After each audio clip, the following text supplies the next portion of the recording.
राजन और मुकुंद शहर आए। शहर की चकाचौंध ने उन्हें मानो अपने जाल में फंसा लिया हो। राजन का तो शहर आने का मकसद था गंवार भानु से पीछा छुड़ाना, जो वो गांव में कभी नहीं कर पाता।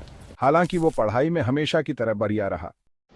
मुकुंद का सपना था कि वो एक ट्रैवल एजेंसी खोले, पर उसके लिए उसे पैसों की जरूरत थी। मुकुंद को लगता था कि राजन पैसे वाले घर से था और उसकी मदद कर सकता था, परंतु राजन मना कर देता था। ऐसा नहीं था कि राजन धनवान नहीं था, पर वो मानता था कि वो पैसे उसके पिता ने कमाए थे, उस पर उसका कोई अधिकार नहीं। मुकुंद को ये बात पसंद नहीं आती और वो मन ही मन राजन से घृणा करने लगा। इन दिनों राजन ने एक नई लड़की पटाई।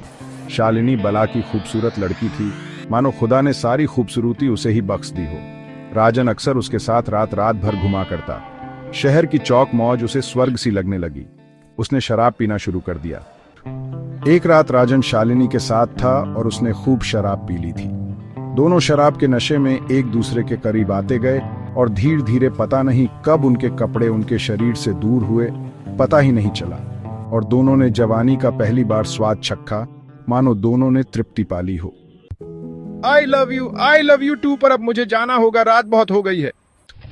राजन जो अपनी बाइक पे आया था, उसने अपनी बाइक निकाली और गाना गुनगुनाते हुए जाने लगा, मानो शालिनी के बदन का नशा उसके माथे से उतरा ही नहीं हो। ऐसे में उसने रमिला को करीब 12 बजे रास्ते में अकेला देखा।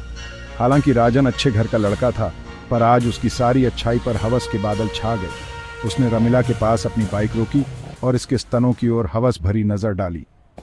कौन कौन हो तुम, कहते हुए भागने की कोशिश करने लगी और नशे में पागल राजन ने उसका पीछा करा और उसके मुंह पर जबरदस्ती चुम्बन लेने लगा। छोड़ो मुझे, हेल्प कोई है। पर कोई न था। राजन उसके स्तन दबाने लगा, मानो उसे वो खा जाएगा, और रमिला के गुप्तांगों पर हाथ घुमाने लगा। रमिला भागने की कोशिश करने लगी पर नहीं भाग पा रही थी। तभी रमिला ने एक गाड़ी आती हुए देखी और जोर से चिल्लाई, हेल्प! गाड़ी में 2 लड़के, एक MLA का लड़का और एक उसका दोस्त। हालांकि जब वे रमिला को संभाल रहे थे, तब मौका देखकर राजन वहां से भाग चुका था। राजन घबराया हुआ शराब के नशे में धुत कमरे पर पहुंचा। मुकुंद ये हालत देखकर बोला, क्या हुआ राजन, क्या हुआ? मुकुंद, क्या कर लिया? राजन, वहीं जो हर मर्द का सपना होता है। कहते ही मुकुंद समझ गया और बोला, शाबाश मेरे शेर।